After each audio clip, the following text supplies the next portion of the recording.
Eran compadres, hermanos de alma, hasta que el orgullo los convirtió en enemigos mortales. Durante 40 años, un arroyo y un silencio de plomo separaron a Mateo y Joaquín, dos hombres que se negaban a perdonar.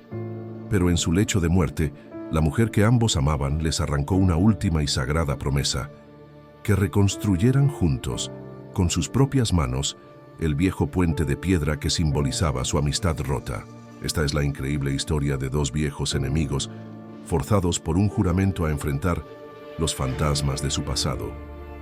Podrán reconstruir un puente de piedra cuando los cimientos de su hermandad están en ruinas. En el Valle de San Miguel, el tiempo se medía por generaciones y las amistades se forjaban con la misma lentitud y solidez con la que crecían los viejos robles. Y no hubo amistad más legendaria que la de Mateo y Joaquín. Eran más que amigos, eran compadres, hermanos de alma, dos mitades de un mismo corazón. Sus ranchos, heredados de sus padres, colindaban uno con el otro, y el puente de piedra que cruzaba el arroyo no era una frontera, sino un camino, un símbolo de su unión inquebrantable. Pero las amistades más fuertes, a veces, son las que se rompen de la forma más dolorosa. Y la de ellos no se rompió. Fue dinamitada por la pólvora del orgullo y un malentendido que ninguno de los dos, en su terquedad, se detuvo a aclarar. Un negocio de ganado que salió mal, unas palabras hirientes gritadas en un momento de rabia, y 40 años de hermandad se hicieron cenizas. El puente de piedra, descuidado por el tiempo y el abandono, se derrumbó una temporada de lluvias, y su caída fue el eco silencioso de la ruina de su amistad. Desde entonces, Mateo y Joaquín vivían como dos islas, separados por un arroyo y por un océano de rencor. La única persona que se negó a aceptar esa guerra fue Elena, la esposa de Mateo. Durante 40 años fue el único y frágil puente que quedaba entre los dos hombres, saludando a Joaquín en el pueblo, preguntándole por su familia, manteniendo viva una brasa de afecto que ellos se empeñaban en apagar. Y ahora, Elena se estaba muriendo. En la habitación principal del rancho de Mateo, el único sonido era el de una respiración débil y el tic-tac de un viejo reloj. Elena yacía en su cama, su cuerpo frágil, pero sus ojos aún conservaban la luz de su espíritu indomable. A un lado de la cama estaba Mateo, su esposo, sosteniendo su mano, su rostro un mapa de 70 años de amor y de un dolor que no se atrevía a mostrar. Y al otro lado, de pie, incómodo, con el sombrero en la mano, estaba Joaquín. Había venido por el ruego de la propia Elena, un último favor que no pudo negarle a la mujer que siempre lo había tratado con el cariño de una hermana. Los dos viejos, que no habían cruzado una sola palabra en 4 décadas, ahora compartían el espacio sagrado de un lecho de muerte, unidos por el amor a la misma mujer. Elena abrió los ojos y los miró a ambos. Su voz era apenas un susurro, pero cada palabra tenía el peso de una última voluntad. Mateo, Joaquín, comenzó. Los dos hombres más tercos y más queridos de mi vida. Los he visto vivir como extraños por demasiado tiempo. Mi corazón se va de este mundo con esa única pena. Respiró hondo buscando fuerzas. Les voy a pedir una última cosa, un juramento. Sé que el orgullo es una montaña alta, pero el amor por mí, espero, sea más alto. Miró a su esposo y luego a su antiguo amigo. Júrenme que van a reconstruir el viejo puente de piedra, juntos, con sus propias manos, como lo hicieron sus padres. Quiero que ese puente, que fue el testigo de su hermandad, vuelva a estar en pie. Quiero que mis nietos y los suyos puedan volver a cruzarlo. Un silencio pesado cayó en la habitación. La petición era una locura, una sentencia. Obligarlos a trabajar codo a codo era como pedirle al agua y al aceite que se mezclaran. Mateo, con los ojos llenos de lágrimas, asintió sin dudarlo. Te lo juro, mi amor, te lo juro por mi vida. Luego, los tres miraron a Joaquín. El viejo, con el rostro endurecido por el orgullo, luchaba una batalla interna. Pero al ver la mirada suplicante de Elena, la mujer que representaba el último vestigio de su juventud feliz, su armadura de rencor finalmente se quebró. Asintió lentamente. Se lo juro, Elena, lo haremos. Elena sonrió. Una última y luminosa sonrisa de paz. Su misión en la tierra estaba cumplida. Unas horas después, se marchó en silencio, dejando a los dos hombres solos, atados por una promesa tan sagrada como imposible. Se quedaron de pie, en orillas opuestas de una cama, como lo habían estado durante 40 años en las orillas de un arroyo. La mujer que había sido su puente se había ido. Y ahora, por el juramento hecho sobre su memoria, los dos viejos enemigos estaban condenados a encontrarse en medio del río, para levantar piedra sobre piedra el pesado y olvidado puente de su propio perdón. Pasó el funeral, pasó el luto silencioso, y la promesa que había sido hecha en la atmósfera sagrada de un lecho de muerte, ahora descendió a la cruda realidad de un lunes por la mañana. Mateo se levantó antes que el sol, se puso sus botas de trabajo más viejas y, con el corazón pesado, caminó hacia el arroyo, hacia las ruinas del viejo puente. No sabía si Joaquín vendría. Una parte de él, la parte herida, casi deseaba que no lo hiciera, para poder culparlo y liberarse del juramento. Pero Joaquín llegó. Puntual. Llegó desde su propio rancho, por la otra orilla, con sus herramientas en la mano. Se detuvieron, cada uno en su lado del arroyo, separados por el agua y por 40 años de amargura. No hubo un buenos días, solo un asentimiento de cabeza, seco y duro, un reconocimiento de que ambos estaban allí, no por voluntad, sino por la fuerza de una promesa a una mujer que ambos habían amado. El trabajo comenzó en un silencio denso, incómodo. Lo primero era limpiar, quitar las piedras caídas, arrancar la maleza que se había adueñado de los viejos cimientos. Y desde el primer momento, el choque de sus personalidades, afiladas por décadas de rencor, se hizo evidente. Mateo, siempre metódico y paciente, comenzó a clasificar las piedras, las grandes y planas para la base, las más pequeñas para rellenar los huecos. Joaquín, impulsivo y ansioso por terminar, simplemente comenzó a arrojar las piedras a un lado, sin orden ni concierto. «Así no, Joaquín», dijo Mateo finalmente, su voz áspera por el desuso de la conversación entre ellos. «Si no separamos la piedra buena ahora, después será el doble de trabajo». Joaquín se detuvo y lo miró con fastidio. «¿Y ahora me vas a decir cómo trabajar? Llevo 40 años levantando mis propias cercas sin tu ayuda. No necesito tus lecciones». «No es una lección, es sentido común», replicó Mateo, la paciencia ya resquebrajándose. «Pero tú siempre has sido así, impulsivo. Primero actúas y luego piensas en las consecuencias». La indirecta, cargada con el veneno de su vieja disputa de negocios, golpeó a Joaquín como una bofetada. Dejó caer una piedra pesada al suelo. «Y tú siempre has sido igual», contraatacó. «Lento, miedoso, pensando tanto cada paso que al final te quedas paralizado y dejas que otros tomen las decisiones por ti». Y así continuó el día. Cada tarea era un campo de batalla. Discutieron sobre cómo mezclar el cemento.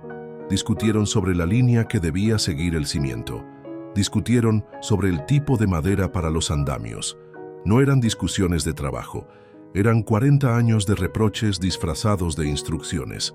Cada piedra que levantaban juntos era pesada, no por su tamaño, sino por el peso del orgullo y de las palabras no dichas.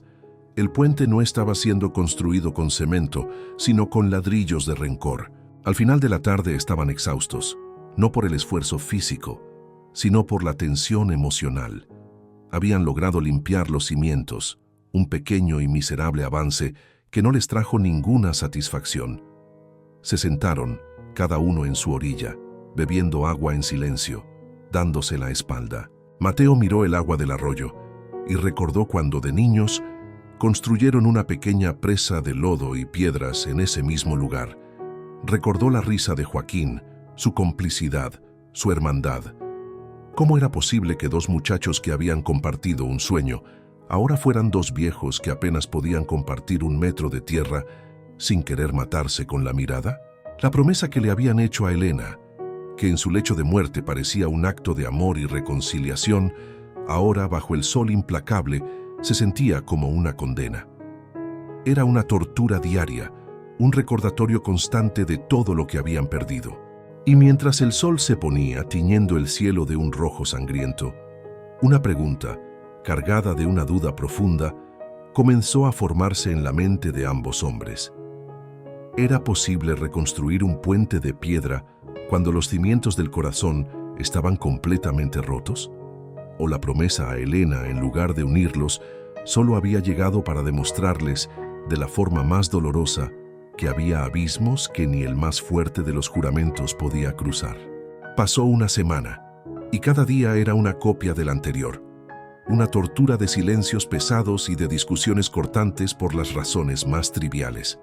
El trabajo, sin embargo, avanzaba, lenta, torpemente, pero avanzaba. Los cimientos del puente estaban limpios y habían comenzado a levantar los primeros muros de contención. Pero cada piedra que colocaban parecía añadir más peso a la muralla de silencio que había entre ellos. El pasado estaba siempre presente, un fantasma que trabajaba a su lado. Si Mateo colocaba una piedra, Joaquín la revisaba y la movía un centímetro en un gesto de desconfianza. Si Joaquín proponía una idea, Mateo la descartaba casi por instinto. No eran dos hombres construyendo un puente. Eran dos viejos enemigos midiendo sus fuerzas, usando las piedras y el cemento como armas en una guerra de desgaste. La grieta que los separaba se abrió por completo un jueves por la mañana. Se habían quedado sin cal y necesitaban comprar más sacos en el pueblo. Mateo, que llevaba las cuentas con una meticulosidad exasperante para Joaquín, sacó su libreta. «Nos toca poner mitad y mitad», dijo, sin mirarlo. La palabra mitad fue la chispa que encendió la pradera. Joaquín, que estaba apoyado en su pala, se irguió. «Siempre con tus cuentas, Mateo», dijo con un desprecio helado. «Siempre midiendo cada centavo, desconfiando de todo el mundo. Crees que todos buscan engañarte». «Y tú siempre tan despreocupado con el dinero ajeno», replicó Mateo levantando la vista, sus ojos encendidos de un rencor antiguo. «Siempre tan rápido para gastar, para arriesgar lo que no es solo tuyo. Así fue como empezó todo. ¿No lo recuerdas?» Y de repente, ya no estaban en el arroyo, en el presente. Estaban 40 años atrás. Eran dos hombres jóvenes, de 30 años, en la cima de su amistad y de su ambición. Acababan de comprar su primer camión de carga, un viejo pero robusto vehículo con el que planeaban transportar las cosechas del valle a la ciudad. Eran socios, eran hermanos, y se sentían los dueños del mundo. El narrador nos transporta a esa época. Vemos a un joven Mateo y a un joven Joaquín riendo, celebrando la compra del camión. Vemos su primer gran contrato, su primer viaje exitoso. Pero la suerte, como el tiempo, es caprichosa. En uno de sus viajes de regreso, el motor del viejo camión se averió en medio de la nada. La reparación era costosa, un gasto que no habían previsto y que amenazaba con arruinarlos antes de empezar. Joaquín, práctico y decidido, tomó una decisión sin consultar. Vendió una parte de la carga a un intermediario que pasaba por allí, a un precio muy por debajo de su valor, solo para conseguir el dinero en efectivo para la reparación y poder volver a casa. Desde su punto de vista fue una solución inteligente a un problema urgente, pero para Mateo, que había cuidado esa cosecha como si fuera suya, fue una traición. Cuando Joaquín le contó lo que había hecho, Mateo explotó. ¿La vendiste? Nuestra primera carga. Se la vendiste a un coyote por la mitad de su precio sin preguntarme, le gritó. No había tiempo, Mateo, se defendió Joaquín. Estábamos varados. Era eso o perder el camión y el resto de la carga. Fue una decisión de negocios. No fue una decisión de negocios, fue una falta de respeto, insistió Mateo, herido en su orgullo. Esto era de los dos, y tú actuaste como si fueras el único dueño. Las palabras hirientes escalaron. El orgullo chocó contra el orgullo, y en medio de esa discusión se dijeron cosas que nunca podrían ser retiradas. Palabras que envenenaron 40 años de hermandad. El recuerdo se desvaneció, y volvimos al presente. Los dos viejos se miraban a través del arroyo, sus rostros enrojecidos, sus pechos agitados. La vieja herida, la herida original, había sido abierta de nuevo y sangraba como el primer día. Ya no estaban discutiendo por unos sacos de cal. estaban reviviendo la batalla que había destruido su amistad. Joaquín, con un gesto de furia, arrojó su pala al suelo y se dio la vuelta. «Se acabó. No puedo más. No puedo seguir trabajando contigo». «Pues vete», respondió Mateo con la misma frialdad. «Nunca te he necesitado». Y mientras Joaquín se alejaba por su lado del río y Mateo se quedaba en el suyo, el puente a medio construir parecía una burla, un monumento a su fracaso. La promesa que le habían hecho a Elena parecía imposible de cumplir, porque se dieron cuenta de que el verdadero desafío no era levantar las piedras del arroyo, sino remover las pesadas y afiladas piedras del rencor que ambos habían cargado en sus corazones durante 40 largos y solitarios años. Y para esa tarea no existían palas ni picos lo suficientemente fuertes. La tarde se desvaneció en una melancolía silenciosa. Joaquín no volvió, y Mateo se quedó solo en su lado del arroyo, con las piedras y el cemento a medio usar como mudos testigos de su fracaso. La rabia que había sentido durante la discusión se disipó, dejando solo el sabor amargo de la soledad y el peso de una promesa rota. Por primera vez en 40 años, había vuelto a hablar con su compadre, y solo había servido para abrir más la herida. Se sentía viejo, cansado y profundamente triste.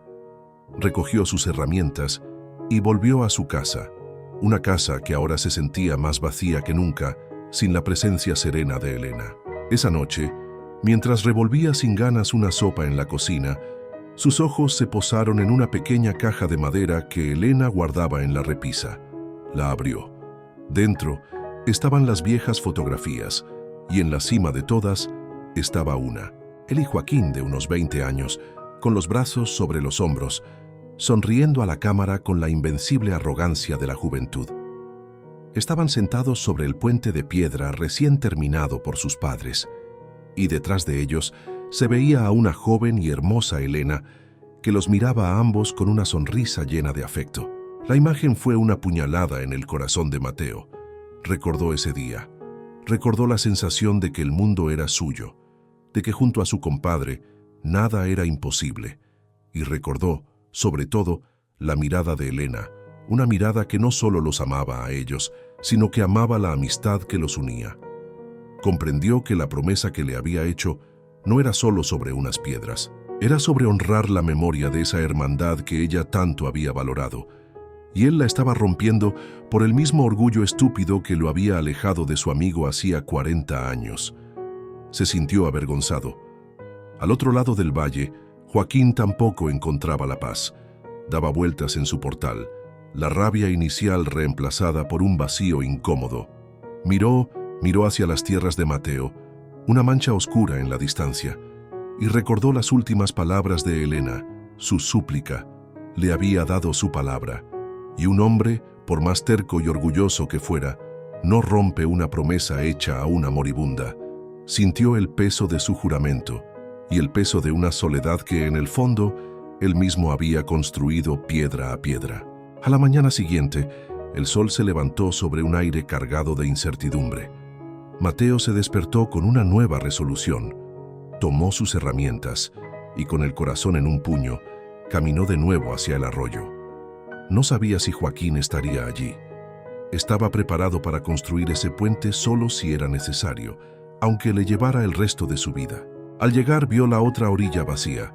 Sintió una punzada de decepción, y justo cuando estaba a punto de empezar a trabajar, vio una figura aparecer en la distancia. Era Joaquín. Caminaba lento, con la cabeza gacha, pero caminaba en su dirección. Llegó y se detuvo en su lado del arroyo. No se miraron. No hubo un buenos días. No hubo una disculpa. Las palabras entre ellos ya no servían. Estaban gastadas y envenenadas. Joaquín simplemente recogió su pala, la que había arrojado con furia el día anterior, y comenzó a mezclar el cemento. Mateo, entendiendo la tregua silenciosa, comenzó a colocar las piedras. Trabajaron así durante horas, en un silencio casi absoluto, comunicándose solo con gestos, con gruñidos. Y entonces llegó el momento de la prueba. Tenían que colocar la piedra angular, la enorme laja de cantera que serviría como base para el arco del puente. era demasiado pesada para un solo hombre. Se miraron. Era la primera vez que sus ojos se encontraban esa mañana. En la mirada del otro no vieron amistad, pero sí un reconocimiento a regañadientes de la necesidad mutua. «A la de 3», dijo Mateo. Joaquín asintió. 1, 2, 3. Con un gruñido que nació de lo más profundo de sus 70 años, los dos viejos enemigos hicieron fuerza al mismo tiempo. Sus músculos, viejos y cansados, protestaron. La piedra, inmensa, se resistió. Por un momento, pareció que no lo lograrían, pero entonces, como si recordaran la vieja sincronía de su juventud, empujaron con una última y desesperada explosión de fuerza, y la piedra cedió. Encajó en su lugar, en el cimiento, con un sonido sordo y definitivo. Se quedaron un momento así, jadeando, apoyados sobre la piedra, el sudor corriendo por sus rostros arrugados. Estaban más cerca físicamente de lo que habían estado en 40 años, y en el silencio, mientras recuperaban el aliento, compartieron algo. No fue una conversación. Fue un momento de respeto mutuo por la fuerza del otro, por la terquedad que los había mantenido vivos y que ahora, por un instante, los había vuelto a unir. No sonrieron, pero la tensión en el aire se había disipado un poco. Habían colocado la primera y más importante piedra de la estructura, el primer cimiento. Era un avance frágil, precario, pero era un comienzo. Lo que no sabían es que una prueba mucho más grande que una simple piedra se acercaba con el viento. Una tormenta se estaba formando en las montañas, una tormenta que pondría a prueba no solo la fuerza de su humilde cimiento, sino también la frágil tregua que acababan de sellar en silencio. Durante las siguientes semanas, una rutina extraña y silenciosa se instaló en las orillas del arroyo. Cada mañana, los dos viejos llegaban, trabajaban y cada tarde se marchaban, todo ello con el menor número de palabras posible. La estructura del puente, sin embargo, crecía. Lenta pero inexorablemente, los muros de piedra comenzaron a levantarse, un testamento terco a la promesa que le habían hecho a Elena. Parecía que, quizás, podrían terminar su obra sin tener que volver a abrir las viejas heridas. Pero la tierra de San Miguel tenía otros planes. La amenaza llegó sin aviso. Una tarde, el cielo, que había sido de un azul limpio, comenzó a teñirse de un gris oscuro, casi morado en el horizonte. Un viento frío y anómalo empezó a soplar desde las montañas, trayendo consigo el olor a ozono y a tierra mojada. Los pájaros callaron. Los animales en los corrales se mostraron inquietos. Mateo y Joaquín, con la sabiduría de hombres de campo, reconocieron las señales. No era una lluvia de verano, era una tormenta, y venía con furia. «Hay que cubrir el mortero fresco», dijo Mateo, su voz tensa. «Si la lluvia lo agarra así, se lavará todo el trabajo de la semana». Corrieron cada uno a su rancho para buscar lonas pesadas y cuerdas. Y justo cuando regresaban al arroyo, el cielo se rompió. No fue una lluvia, fue un diluvio. El agua caía en cortinas tan densas que apenas podían verse el uno al otro. El viento aullaba como un animal herido, y el pequeño arroyo comenzó a transformarse en un torrente rugiente de agua lodosa. Lo que siguió fue una batalla épica. Dos hombres de 70 años luchando contra la furia de la naturaleza. El viento les arrancaba las lonas de las manos, y el agua helada los empapaba hasta los huesos. La corriente del río, cada vez más fuerte, comenzaba a golpear los cimientos que con tanto esfuerzo habían levantado, amenazando con socavarlos. Estaban perdiendo. Fue una ráfaga de viento, más violenta que las demás, la que desató la otra tormenta la que llevaban dentro. La lona principal se rasgó de las manos de Joaquín y salió volando hacia la oscuridad. «¡Maldita sea!», gritó él, su voz un rugido de frustración. «No lo lograremos, esto es tu culpa», le espetó a Mateo. Mateo, que intentaba amarrar otra sección, se detuvo y lo miró incrédulo. «¿Mi culpa? ¿Ahora me culpas por la lluvia?» «Te culpo por tu lentitud», gritó Joaquín por encima del estruendo de la tormenta. «Siempre igual, pensando, midiendo, dudando. Si me hubieras hecho caso desde el principio, este puente ya estaría terminado y no estaríamos aquí como dos tontos a punto de perderlo todo. Igual que con el negocio del camión. Por tu miedo a arriesgar perdimos la oportunidad de nuestras vidas. La vieja herida, la herida original, se abrió de par en par. Mi miedo, rugió Mateo de vuelta, su propio dolor finalmente explotando. Era mi prudencia. Y tú la llamaste miedo. Tú fuiste el que vendió nuestra ganancia a nuestras espaldas, el que nunca respetó que éramos socios, que éramos iguales. Siempre te creíste mejor que yo, más listo, más hombre. Tenía que serlo, confesó Joaquín a gritos, y en su voz por primera vez se escuchó el dolor y no la rabia. Porque tú tenías el talento, tú tenías el respeto de todos. Yo solo tenía mi prisa, mis ganas de demostrarle a mi padre y a ti que yo también valía para algo. Y en medio de la furia de la tormenta, mientras la lluvia y las lágrimas se mezclaban en sus rostros, escucharon por fin la verdadera y triste voz de su rencor. No era la voz de un traidor ni la de un ofendido. Eran las voces asustadas de dos jóvenes que no habían sabido cómo manejar el fracaso, de dos hermanos que no encontraron las palabras para pedirse perdón. El viento pareció calmarse un poco. La lluvia comenzó a amainar, y los dos viejos se quedaron de pie, uno frente al otro, empapados, exhaustos, con el corazón desnudo por primera vez en 40 años. La tormenta no había llegado para destruir su puente, había llegado para bautizarlo, para lavar el veneno de una herida que había supurado durante demasiado tiempo. Agotados y vacíos de rabia, se quedaron en silencio mientras la lluvia se convertía en una llovizna suave. Habían gritado la verdad, habían confesado el dolor. Pero una cosa es vaciar el corazón de rencor, y otra muy diferente es encontrar la fuerza para volver a llenarlo de perdón. Y al amanecer, con los restos de su puente dañado y las ruinas de su amistad expuestas frente a ellos, tendrían que enfrentarse a la pregunta más difícil de todas. ¿Aún quedaba algo que valiera la pena salvar?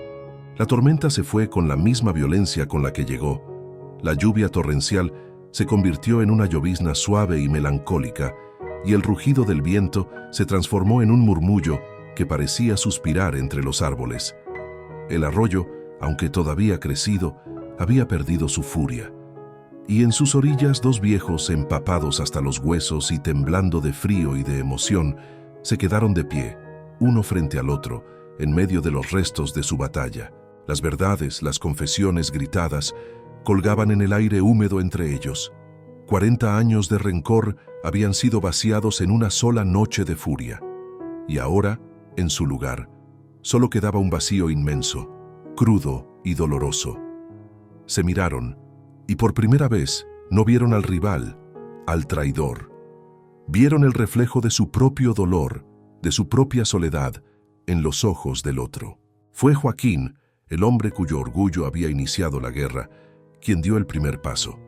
Lentamente, con la torpeza de un hombre que no sabe cómo rendirse, levantó una mano temblorosa, no para golpear, no para acusar, sino con la palma abierta. Se la tendió a Mateo. Mateo miró esa mano extendida, la misma mano con la que había compartido un juramento de hermandad de joven, la misma mano que había sentido lejana durante 4 décadas. Vio en ella no un gesto de victoria, sino una súplica silenciosa, y levantando su propia mano la aceptó. No fue un apretón de manos de negocios, fue el torpe y frágil contacto de dos almas que intentaban recordar cómo tocarse sin hacerse daño. Joas, yo no debí vender la carga sin preguntarte, dijo Joaquín, su voz un murmullo quebrado, casi inaudible bajo la llovizna. Tenía miedo, Mateo, miedo de fallar, de que pensaras que yo no era suficiente, y mi orgullo, mi estúpido orgullo no me dejó admitirlo. ¿Y yo?, respondió Mateo, su propia voz ahogada por la emoción. Yo no debí acusarte, debí haberte escuchado, debí haber entendido tu miedo porque era el mío también. Fui un tonto. Dejé que una herida en mi orgullo me costara a mi hermano. Y entonces, en medio del lodo y de la llovizna, hicieron algo que no habían hecho desde que eran niños. Se abrazaron. Fue un abrazo torpe, de viejos, con las espaldas rígidas por los años y el rencor. Pero fue un abrazo real, un abrazo que olía a tierra mojada, a perdón y a 40 inviernos de una soledad autoimpuesta, que por fin comenzaba a derretirse. Lloraron, no con los sollozos ruidosos de la rabia, sino con las lágrimas silenciosas y sanadoras de la reconciliación. Lloraron por la amistad perdida, por los años desperdiciados y por la mujer buena que incluso después de muerta los había obligado a encontrarse de nuevo en medio del río. Al amanecer la llovizna se detuvo. Un sol pálido se asomó entre las nubes, iluminando el valle limpio y renovado. El puente a medio construir había sufrido daños. Algunas piedras se habían movido y el mortero fresco se había lavado en algunas partes. Pero los cimientos, la piedra angular que habían puesto juntos, habían resistido. Estaban intactos. Se separaron y una nueva calma, una que no habían sentido en décadas, se instaló entre ellos. Joaquín miró los daños. «Bueno», dijo, su voz ahora con un matiz de su vieja energía. «Parece que la tormenta nos dejó más trabajo».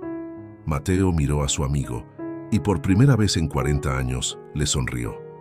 Una sonrisa genuina, cansada pero llena de paz. «No importa», respondió.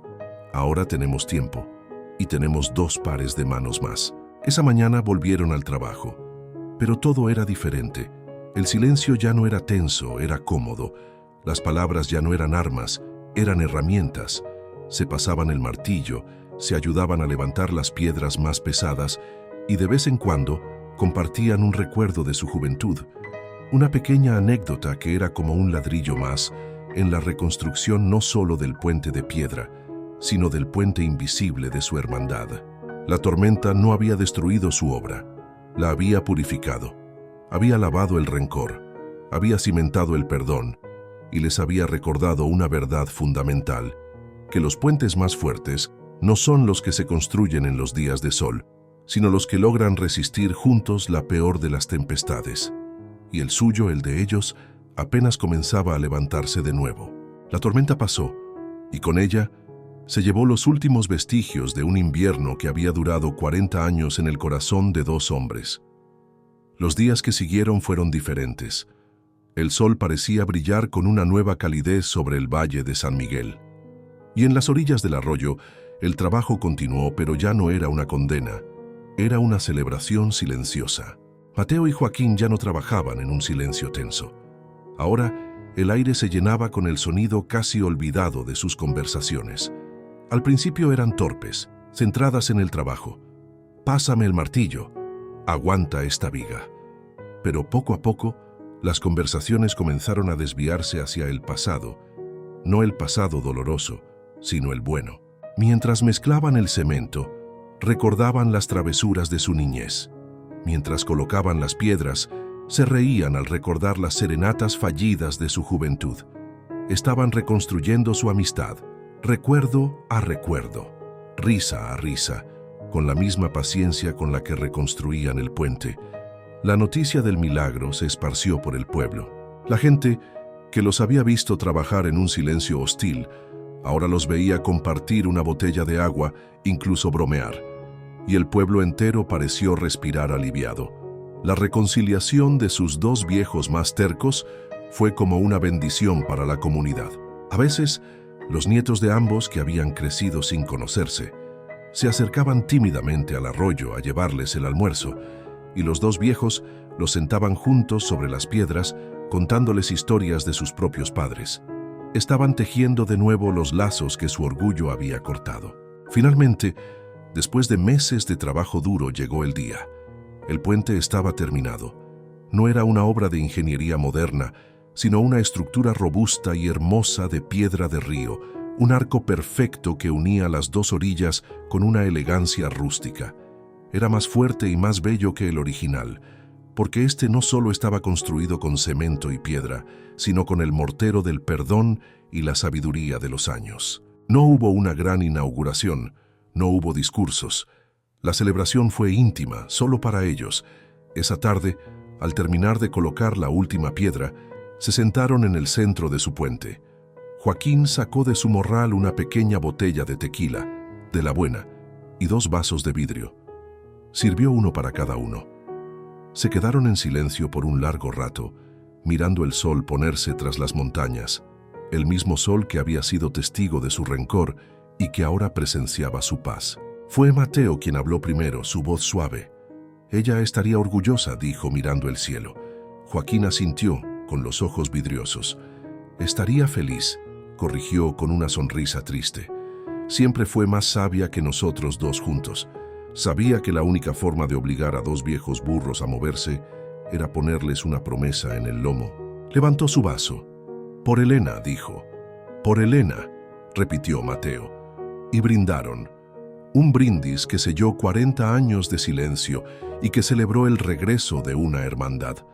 A partir de ese día, el puente de los compadres se convirtió en el nuevo corazón del valle. Se convirtió en el lugar de encuentro de los enamorados, en el patio de juegos de los niños, que ahora corrían libremente de un rancho al otro, como si la división nunca hubiera existido. Y casi cada tarde, los habitantes de San Miguel podían ver la misma estampa. Dos viejos sentados en su puente compartiendo un trago, a veces hablando, a veces en un silencio cómodo, simplemente viendo la vida pasar. Habían cumplido su promesa. Habían reconstruido un camino de piedra, pero en el proceso habían logrado algo infinitamente más grande. Habían aprendido la lección final que la vida, a través del último deseo de una mujer buena, les había querido enseñar, que el orgullo construye muros, pero que la humildad, el trabajo y el perdón tienen el poder de construir puentes. Puentes lo suficientemente fuertes, no solo para cruzar un río, sino para cruzar el abismo más profundo de todos, el que a veces, sin darnos cuenta, cavamos en nuestro propio corazón. La historia de Mateo y Joaquín es un poderoso espejo de las heridas que todos, en algún momento, hemos infligido o recibido. Nos enseña cómo el orgullo puede ser un veneno que, gota a gota, endurece el corazón hasta convertirlo en piedra, construyendo muros de silencio que nos aíslan y nos consumen durante décadas. 40 años de vidas vividas a la mitad, de nietos que no se conocieron, de risas que no se compartieron. Todo por un malentendido que el orgullo se negó a sanar. Pero esta también es una historia sobre la fuerza de una promesa y el poder sanador del perdón. La última voluntad de Elena no fue construir un puente de piedra, sino obligar a dos hombres tercos a encontrarse en medio del río de su propio rencor. La tormenta que casi destruye su obra fue la misma que finalmente lavó sus almas, recordándoles que la verdadera fortaleza no reside en nunca caer, sino en tener la humildad de extender la mano para ayudar al otro a levantarse. Nos enseña que nunca es tarde para perdonar y que los puentes más sólidos son aquellos que se construyen con las pesadas pero necesarias piedras de la verdad y el arrepentimiento. Si esta historia sobre el poder del perdón te ha conmovido, te invitamos a ser parte de nuestra comunidad. Déjanos tu comentario. ¿Crees que hay rencores que el tiempo no puede curar o el perdón siempre es posible? Nos encantaría leer tu opinión. Un me gusta es un aplauso para todos los que se atreven a dar el primer paso hacia la reconciliación. Comparte este video con ese amigo o familiar con el que quizás necesites reconstruir un puente. Y si aún no lo has hecho, suscríbete a Herencia de Pueblo y activa la campanita. Tu apoyo nos permite seguir contando estas historias que nos sanan.